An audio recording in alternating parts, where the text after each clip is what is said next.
Tumult in Mecca unfolds in the second half of 1979. The protagonist, baby boomer Henrik Bertelsen, works as a civil servant in the Ministry of Labor in Copenhagen. He's grappling with the country's significant economic issues at the time. During the slow summer period, Henrik gets involved in a business venture in Saudi Arabia through his older brother, Jacob. Mistakenly, they are invited to bid on renovating 5 hospital kitchens in a provincial town east of Mecca, and subsequently operate them for 10 years. The two brothers find themselves in deep water. In reality, they know nothing about hospital kitchens. Nevertheless, they successfully completed the task to the Saudis' great satisfaction and were invited to participate in more projects. Enticed by the adventure and a substantial amount of money, they continue the work. However, they soon realize that the culture and business conditions in this part of the Middle East are entirely different from those in Denmark.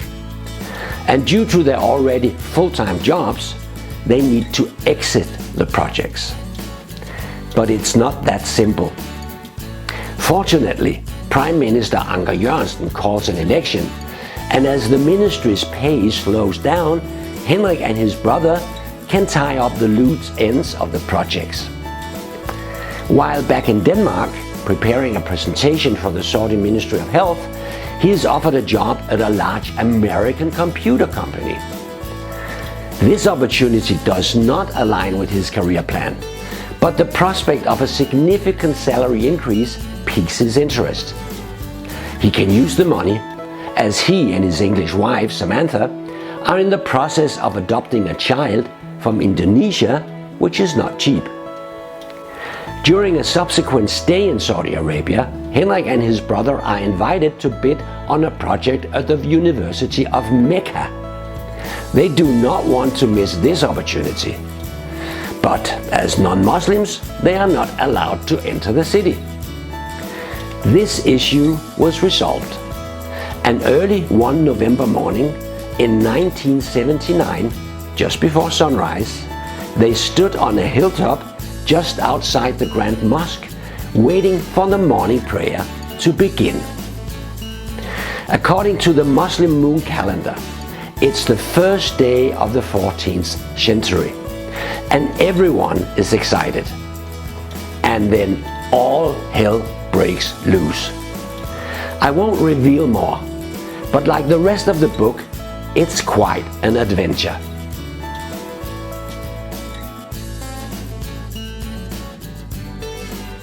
The short answer is no.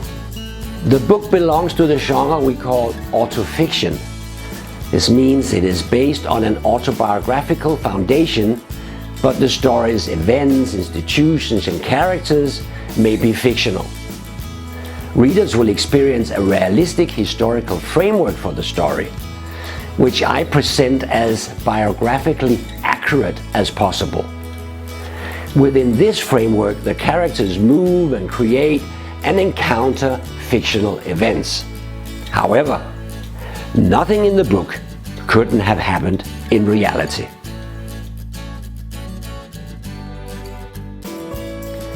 First and foremost, I wanted to tell a series of unusual and exciting stories. Henrik and his brother's project in Saudi Arabia is the first, but I have more up my sleeve. If you're looking for an exciting read, my goal was for the book to meet that need. But there is also a more profound message, perhaps even several. I have dedicated the book to the Danish community model, which has been and continues to be the framework for my life. Denmark is a unique country with a political system and culture that perfectly suits someone like me. Since I was born, it has protected me and my family. The country has even invested in me. I received a university education only paying for room and board. We have a delightful informal culture and trust each other. It is easy to do business in Denmark, at least the type of business that I run. And we have rules and ethics that protect us from exploitation and abuse. I'm not saying it's all perfect and cannot be improved, but in the first book, Tumult in Mecca, the contrast to a religious autocracy is apparent. Henrik's wife would never dream of setting foot in Saudi Arabia. And he is also challenged by Saudi culture and business practices. Now, I have lived in Germany for several years, and I've worked all over the world. There are many wonderful places, and you meet lovely people everywhere. But Denmark, together with the other Nordic countries, is in a class of its own. I hope you will have some pleasant and exciting hours in the company of Henrik Bertelsen. Depending on your age, this book will either refresh your memory or teach you something about that era. You will also experience Henrik's definition of the good life, which is not wealth and fame, but rather adventure and social relationships. He realizes early that happiness and well-being are closely tied to his physical condition and relationships with other people. He quickly learns to distinguish between what he can influence and what he cannot, and he is willing to take risks. This makes him the cork that quickly rises to the surface again after taking a torpedo to the waterline. And he gets many of those.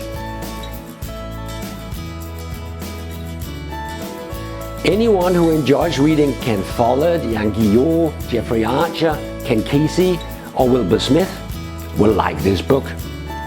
Anyone who likes reading biographies and contemporary history will enjoy Tumult in Mecca. It's based on a true story, as they say.